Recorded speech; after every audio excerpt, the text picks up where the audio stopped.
आप चाहती हैं कि आपका बेबी हेल्दी ग्रो करे और उसके ब्रेन डेवलपमेंट को भी प्रॉपर न्यूट्रिएंट मिले, तो सिर्फ बेबी का पेट भरना काफ़ी नहीं होता। बेबी के दिमाग की ग्रोथ के लिए कुछ इंपॉर्टेंट न्यूट्रिएंट्स भी ज़रूरी होते हैं और इंटरेस्टिंग बात ये है कि न्यूट्रिएंट्स आपको सिंपल और इजीली अवेलेबल फूड से मिल सकते हैं। लेकिन वीडियो को एंड तक ज़रूर देखें, क्योंकि मैं आपको 7 बेस्ट फूड बताऊंगी जो बेबी की ग्रोइंग ब्रेन को डेवलपमेंट न्यूट्रिएंट्स प्रोवाइड करते हैं, और साथ ही ये भी बताऊंगी कि किस एज में कौन सा फूड देना चाहिए और किस चीज़ से बचना चाहिए। अगर आप अपने बेबी की हेल्थ, फीडिंग और डेवलपमेंट के बारे में सिंपल यूजुअल इन्फॉर्मेशन चाहते हैं तो मेरे चैनल को सब्सक्राइब करें और बेल आइकन को प्रेस करना ना भूलिएगा। चलते हैं टॉपिक की तरफ। बेबी के पहले कुछ सालों में ब्रेन बहुत तेज़ी से डेवलप करता है। इस डेवलपमेंट के लिए बेबी को सिर्फ कैलोरीज नहीं बल्कि proteins, healthy fats, iron, zinc, iodine और दूसरे इंपॉर्टेंट न्यूट्रिएंट्स की भी ज़रूरत होती है।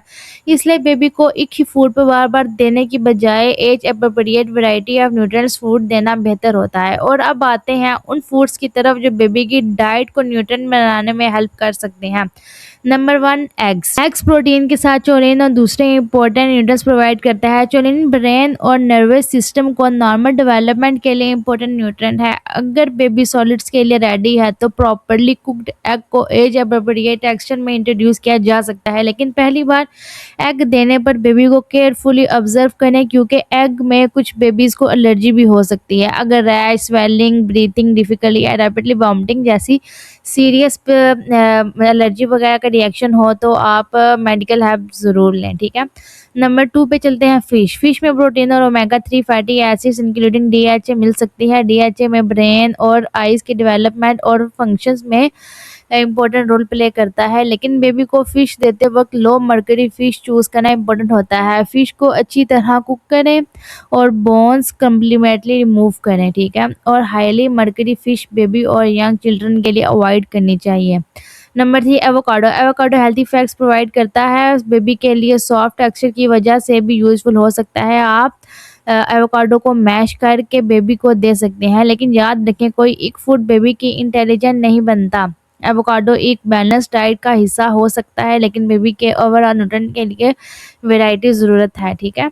Number 4, meat. अब आते हैं एक इम्पोर्टेंट फूड पर, मीट हाई क्वालिटी प्रोटीन के साथ आयरन और जिंक प्रोवाइड कर सकता है। आयरन बेबी के ब्रेन डेवलपमेंट के लिए पार्टिकुलरली इम्पोर्टेंट न्यूट्रिएंट है। आयरन डेफिशिएंसी बेबी की डेवलपमेंट को अफेक्ट कर सकती है। अगर बेबी सॉलिड खा रहा है तो वो वेल कुक मीट को बहुत सॉफ्ट फाइनली माइंस्ड या एज अप्रोप्रिएट टेक्सचर में दिया जा सकता है। बेबी को हार्ड पीस ना दें जो चॉकिंग का रिस्क क्रिएट कर सके, ठीक है। नंबर 5, बीन्स एंड लेंटाइल्स, ठीक है। अगर आप वेजिटेरियन ऑप्शंस चाहती हैं तो दाल और बीन्स भी न्यूट्रिएंट चॉइस हो सकती हैं। इसमें प्रोटीन, आयरन और दूसरे न्यूट्रिएंट्स मिलते हैं।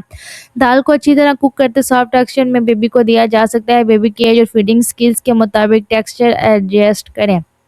नंबर 6 की तरफ अब चलते हैं। ग्रीन वेजिटेबल जैसे स्पेनिश हो गया और दूसरे वेजिटेबल्स, लीफी वेजिटेबल्स विटामिन और मिनरल्स प्रोवाइड करती हैं, ठीक है। लेकिन बेबी को सिर्फ एक वेजिटेबल पर डिपेंड ना करें, डिफरेंट कलर्स और वेराइटीज़ के वेजिटेबल इंट्रोड्यूस करना बेहतर है। सब्जी को प्रॉपरली कुक करके बेबी के लिए सॉफ्ट टेक्सचर में सर्व करें, ठीक है। नंबर 7, फ्रूट्स बेबी की बैलेंस डाइट का एक इम्पोर्टेंट पार्ट हो सकती हैं।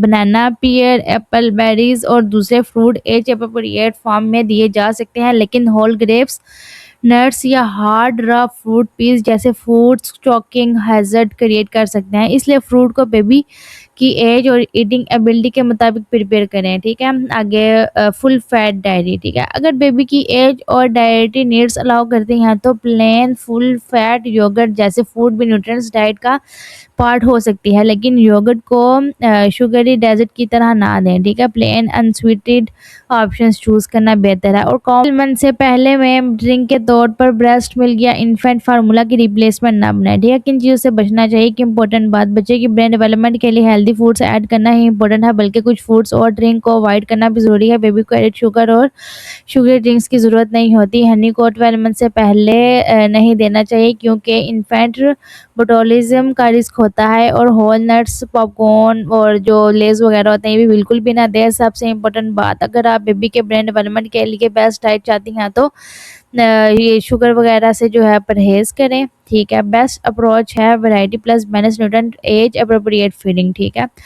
एक दिन एग दें, दूसरे दिन दाल या मीट दें, 7 सब्जियां दे दें, डिफरेंट फ्रूट्स दे दें, हेल्दी फैट्स दे दें और बेबी की एज के मुताबिक न्यूट्रिएंट्स मील यानी गोल ये नहीं है कि बेबी को सिर्फ एक ब्रेन फूड खिलाया जाए। गोल ये है कि डिफरेंट न्यूट्रिएंट्स का कॉम्बिनेशन मिलता रहे, ठीक है। अब फाइनल मैसेज की तरफ चलता है। तो मॉम के ब्रेन डेवलपमेंट के लिए डाइट में एग, लो मर्करी फिश, मीट, दाल, बीन्स, एवोकाडो, वेजिटेबल फ्रूट और अप्रोप्रिएट डेयरी फूड जैसे न्यूट्रिएंट्स ऑप्शन को इंक्लूड करें। अगर आपको ये वीडियो हेल्पफुल लगी हो तो लाइक करें, सब्सक्राइब करें और चैनल के बेल आइकन को भी प्रेस कर दीजिएगा। नेक्स्ट वीडियो में हम बात करेंगे कि 6 मंथ के बेबी को दिन में कितनी बार खाना चाहिए। अल्लाह हाफिज़।